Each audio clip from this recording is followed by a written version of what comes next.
Ngayon po, ano po ba ang posisyon ng Iglesia ni Cristo sa usapin tungkol po sa dating Pangulong Rodrigo Duterte? Ayan po, we come to the crux of the matter. Yes po, opo. Para po sa mga kababayan po natin, ang posisyon po ng Iglesia ni Cristo ay ito. Kung ano ang tama at kung ano ang nasa mga batas natin, yun sana ang dapat pairalin. Huwag po itong pilipitin para umayon sa nais ng sinuman. Hindi po sumasang-ayon ang Iglesia sa anumang hakbangin na hindi naaayon sa mga batas ng ating bansa.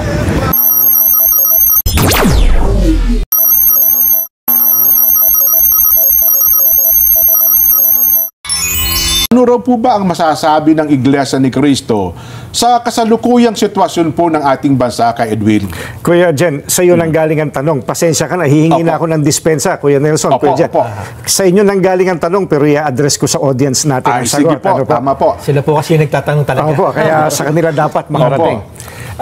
Nang mag-rally po ang Iglesia noong January 13, 2025, ang ipinanawagan po namin sa ating bansa, at malamang ay naaalala niyo po ito, kapayapaan, pagkakaisa, at unahing asikasuhin ang problema ng ating bansa at mamamayan nito kaysa yung mga hakbanging magbubunga lamang ng awayan at hidwaan.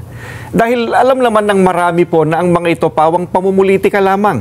Ang nakakalungkot po ay yung panawagang yun ng Iglesia ni Cristo tila hindi pinakinggan ng mga kinauukulan. Kaya nga po, Kuya Jen, nangyari yung mga nangyayari ngayon. Ayun, oho.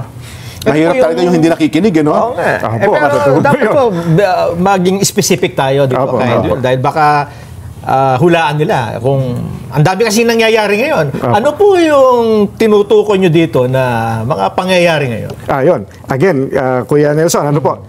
Sa inyo nang galing ang tanong, ibabato ko ang sagot sa audience, no? Hindi naman po natin may tatatwa ng sino man. Matindi ang pagkakabahabahagi ngayon ng mga nasa gobyerno hanggang sa ating mga mamamayan.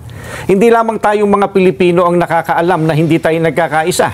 Ang nakakalungkot, maging ang mga taga-ibang bansang nagmamasid sa kaganapan po rito ngayon sa Pilipinas, alam na alam nila, hindi nagkakaisa. Magulo. Malamang po, maging ang mga kapatid natin sa ibang bansa, ganyan din po sentimiento, kay Edwin, ano po? Sila po na nakakakita sa atin. May kanya-kanya silang opinion po. Bako, mabuti po, nabanggit niyo po yan kay Edwin, ano ha? Ngayon po, ano po ba ang posisyon ng Iglesia ni Cristo sa usapin tungkol po sa dating Pangulong Rodrigo Duterte? Ayan po, we come to the crux of the matter. Yes po, opo. Para po sa mga kababayan po natin, ang posisyon po ng Iglesia ni Cristo ay ito. Kung ano ang tama at kung ano ang nasa mga batas natin, yun sana ang dapat pairalin. Huwag po itong pilipitin para umayon sa nais ng sinuman. Hindi po sumasang-ayon ang Iglesia sa anumang hakbangin na hindi naaayon sa mga batas ng ating bansa. Sapagkat ang batas po ang salalayang nagpapanatili ng kaayusan sa ating bansa. Kapag ang batas ay binaliwala, ay nagbubunga ito ng kaguluhan, hidwaan at kawalang hustisya. Alam niyo po iyan. Sino mang Pilipino o mamamayan ng ating bansa na may ginawang paglabag sa ating mga batas, dito dapat litisin sa ating bansa. Bakit po? Sapagkat gumagana naman ang sistema ng ating hustisya. Hindi po natin sinasabing wag litisin ang dating Pangulo sa mga iniaakusa laban sa kanya. Ang saganang amin po, nagtitiwala ang Iglesia ni Cristo sa integridad at kakayahan ng hudikatura para pagpasyahan ng ganitong bagay at usapin. Ang mga hukom natin ay may kakayahan po na gampanan ang kanilang tungkulin, na ipataw ang tamang hustisya at pairali ng katarungan sa lahat ng sandali. Kaya, hindi natin dapat isuko ang soberenya ng ating bansa sa iba. Yan po ang posisyon natin.